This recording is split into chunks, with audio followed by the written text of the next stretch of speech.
Буга чейин жумуш жоктугуна байланыштуу чет мамлекеттерде мигрант болуп келген Айзада Чуйтиева азыр Нарын шаарында турат. Кесиби мугалим, бирок дипломдорун жоготуп жибергендигине байланыштуу бул кесипте иштөөгө мүмкүн болбогон. 10 жылдан ашуун убакыт жумушсуз жүрүп, эми жөнөкөй эле чачтарач кесибинде билим алып, аны өркүндөтүп кетсем дейт. Жумуш жоктун айынан чачтарачтын окуусун окуп атам. Ошо окуп, ошо кесип алайын деп, ошо 2 айдан бери окуп атам. Кесип ошо өзүмө билип алайын, жок дегенде өзүмдүн чачымды кыркканды, үй бүлөмдүн чачын кыркканды үйрөнүп алайын деп атам. Эми иштегенге аракет кылсам деген оюм бар, анан иштегенге аракет кылабыз.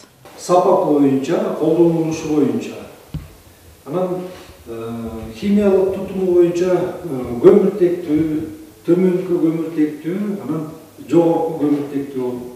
Каарманыбыз сыяктуу жумушсуздуктун кесепетинен өз кесибин өзгөртүп, кыска мөөнөттүн аралыгында жөнөкөй кесиптердин ээси болуп, жумуш менен камсыз болгондор арбын.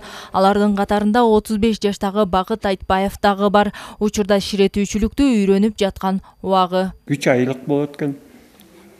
Бул негизи ширеттүү кесип ар бирге эле керектүү кесип деп эсептейм.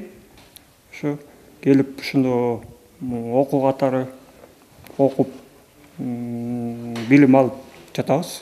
Ал эми бул кыска мөөнөттүү курстар Нарын райондор аралык эмгек жана социалдык өнүктүрүү башкармалыгынын иш менен камсыз кылууга көмөктөшүү бөлүмү тарабынан уюштурулган. Акыркы 3 жыл аралыгында 480ден ашуун жумушсуз жарандар окутулуп, алардын 60% жумуш менен камсыздалган.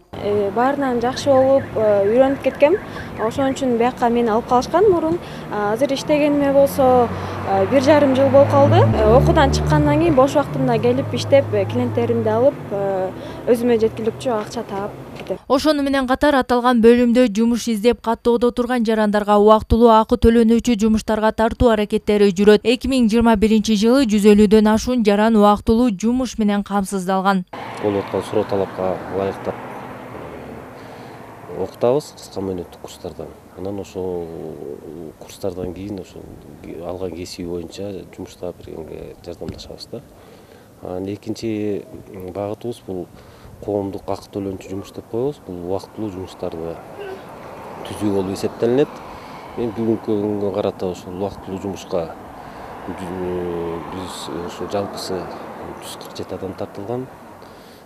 Эске салсак, калкты иш менен камсыз кылууга көмөктөшүү бөлүмүндө Нарын шаарынан жана Нарын районунан 869 жаран жумуш издеп каттоодо турат. Бул көрсөткүч жумушсуздуктун санын көрсөтө албайт. Анткени каттоодо турбаган жумушсуз жарандардын саны мындан көп. Гүлира Турадибекова, Бексултан Жолдошбеков, Нарын шаары, өлкөдө эми.